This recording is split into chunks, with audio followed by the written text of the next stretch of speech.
Friends, welcome to my channel. Hello Priya. இன்னைக்கு வீடியோவில் நம்ம என்ன பார்க்க போறோம்னு பார்த்தீங்கன்னா, சூப்பரான தலப்பாக்கட்டி ஸ்டைல் சிக்கன் பிரியாணி தாங்க. குக்கர் இல்லாமல் பாத்திரத்திலேயே எவ்வளோ நல்லா செய்யலாம் அப்படிங்கிறதாங்க இந்த வீடியோவில் பார்க்க போகிறோம். பாருங்க எப்படி இருக்கு பாருங்க, சூப்பராக இருக்குல்ல. இது ரொம்ப நல்லா இருக்குங்க டேஸ்ட்டு.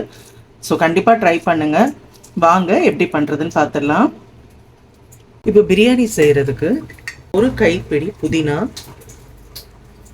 ஒரு கைப்பிடி கொத்தமல்லி. திண்டுக்கல் பிரியாணிக்கு இந்த மாதிரி அரைச்சி போடும்போது அதோட ஃப்ளேவர் ரொம்ப நல்லா இருக்குங்க.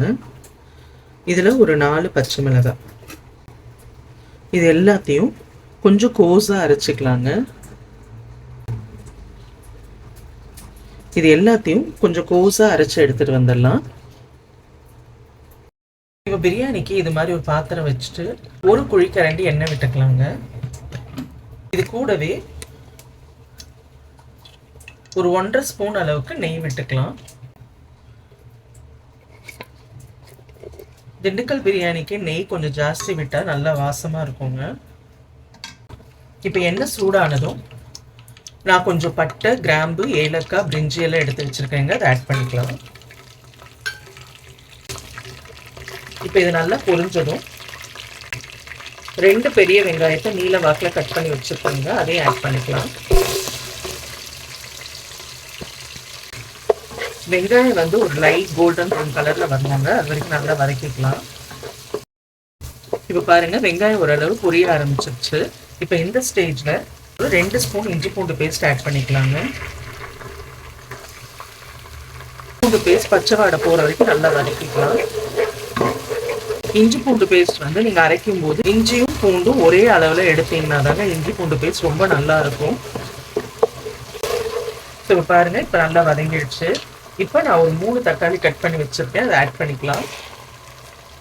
தக்காளி கொஞ்சம் சாஃப்டாகிற வரைக்கும் நல்லா வதக்கிக்கலாங்க. ஸோ இப்போ பாருங்கள், தக்காளி ஓரளவு சாஃப்ட் ஆகிடுச்சு. இப்போ இந்த ஸ்டேஜில் நம்ம புதினா, கொத்தமல்லி, பச்சை மிளகாய் அரைச்சி வச்சோம் இல்லைங்களா, அதை அப்படியே ஆட் பண்ணிக்கலாம். இதையும் நல்லா வதக்கி விட்டுடலாங்க.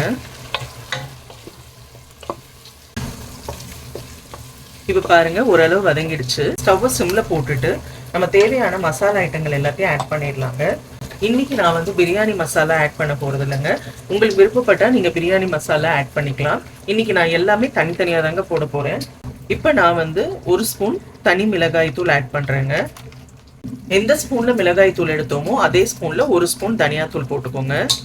ஜீரகத்தூள் ஒரு 1/4 ஸ்பூன், கரம் மசாலா ஒரு 1/2 ஸ்பூன், சோம்புத்தூள் ஒரு 1/4 ஸ்பூன். இப்போ இது எல்லாத்தையும் நல்லா வதக்கி விட்டுலாங்க. இப்போ நான் ஸ்டவ்வை வந்து ஃபாஸ்ட்டாக வச்சுட்டேன், ஹை ஃப்ளேமில் வச்சுருக்கேன். இப்போ இது எல்லாத்தையும் நல்லா வதக்கி விட்டுடலாம்.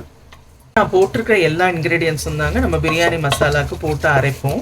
ஸோ இன்றைக்கி நான் அதை தனித்தனியாக போட்டிருக்கேன். ஆல்ரெடி ஒரு வீடியோவில் பிரியாணி மசாலா எப்படி அரைக்கிறதுன்னு சொல்லி நான் போட்டிருக்கேன். உங்களுக்கு வேணும்னா அது கூட செக் பண்ணிவிட்டு நீங்கள் வந்து அரைச்சி யூஸ் பண்ணலாங்க. இல்லைனா நான் டிஸ்கிரிப்ஷனில் உங்களுக்கு இன்க்ரீடியன்ஸ் கொடுக்குறேன். இன்றைக்கி இப்படி ட்ரை பண்ணலாம் அப்படிங்கிறதுக்காக பிரியாணி மசாலா இல்லாமல் நான் இப்படியே போட்டு ட்ரை பண்ணுறேங்க. ஸோ இங்கே பாருங்கள், நல்லா இது மாதிரி வதங்கினதும் நான் வந்து இன்றைக்கி 600 கிராம் சிக்கன் எடுத்து வச்சுருக்கேங்க. அதை ஆட் பண்ணிக்கலாம்.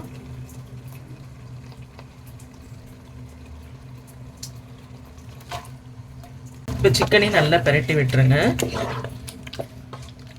நம்ம பிரியாணிக்கு தேவையான உப்பு ஆட் பண்ணிடலாங்க. நான் இப்போ ரைஸுக்கும் சேர்த்தே போட்டுறேங்க.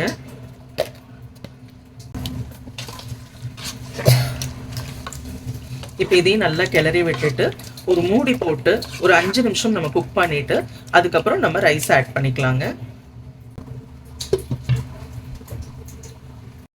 இப்போ ஒரு 5 நிமிஷம் ஆயிடுச்சுங்க. நம்ம ஓப்பன் பண்ணிடலாம். பாருங்க, இந்த மாதிரி நல்லா கொஞ்சம் திக்காகுங்க. எப்பயுமே திண்டுக்கல் பிரியாணி பார்த்தீங்கன்னா கலரே வந்து ரொம்ப டிஃப்ரெண்ட்டாக இருக்குங்க. இப்போ இதில் புதினா, கொத்தமல்லி, பச்சை மிளகாய் அரைச்சி ஊற்றிருக்கிறதுனால ஃப்ளேவரும் ரொம்ப நல்லா இருக்குங்க. இப்போ இந்த ஸ்டேஜில் நான் ஒரு 3 டம்ளர் சீரக சம்பா அரிசி கழுவி வச்சு 20 நிமிஷம் ஊற வச்சு வச்சுருக்கேங்க. அதை ஆட் பண்ணிக்கலாம்.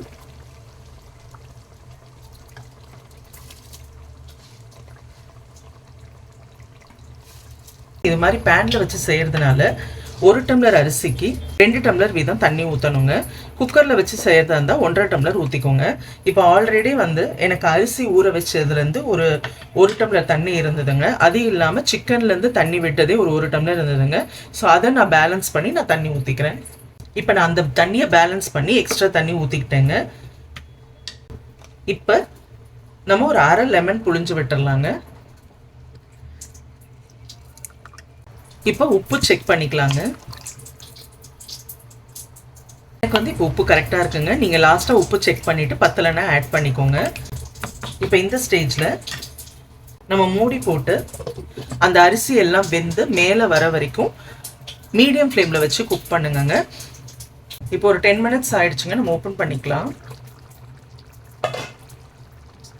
இங்கே பாருங்க, சாதம்லாம் இந்த மாதிரி வெந்து மேலே வரணுங்க. தெரியுதுங்களா? ஸோ இந்த மாதிரி சாதம் வந்து வெந்து மேலே வந்ததுக்கு அப்புறமா நம்ம ஒரு ஸ்பூன் நெய் இப்படி மேலே ஊற்றி விட்டுறலாங்க. இது கம்ப்ளீட்லி ஆப்ஷனல். நெய் வாசம் ரொம்ப பிடிக்காதவங்க அது பண்ண வேண்டாம். இந்த மாதிரி ஊற்றி விட்டுட்டு திரும்பவும் மூடி போட்டு கம்ப்ளீட்டாக ஸ்டவ்வை சிம்மில் போட்டு ஒரு 20 மினிட்ஸ் அப்படியே வச்சுருந்தோன்னா சூப்பரான கட்டி சிக்கன் தம் பிரியாணி ரெடி ஆகிடுங்க. ஸோ 20 மினிட்ஸ்க்கு அப்புறம் நம்ம பார்க்கலாம். இப்போ ஒரு 20 மினிட்ஸ் ஆயிடுச்சுங்க. நம்ம ஓப்பன் பண்ணிடலாம். ஸோ இங்கே பாருங்கள், தெரியுதுங்களா? சூப்பராக ரெடி ஆகிடுச்சு பாருங்கள். இங்கே பாருங்கள், உங்களுக்கு நான் இது பண்ணி காட்டுறேன் எப்படி வந்திருக்கு பாருங்கள். சாதம் ரொம்ப நல்லா இருக்குங்க. ஸோ கண்டிப்பாக ட்ரை பண்ணுங்கள். ட்ரை பண்ணிவிட்டு எப்படி இருந்ததுன்னு சொல்லி கமெண்ட்டில் சொல்லுங்கள். இது வரைக்கும் சேனலை சப்ஸ்கிரைப் பண்ணாதவங்க சப்ஸ்கிரைப் பண்ணுங்கள். நம்ம அடுத்த வீடியோவில் சந்திக்கலாம்.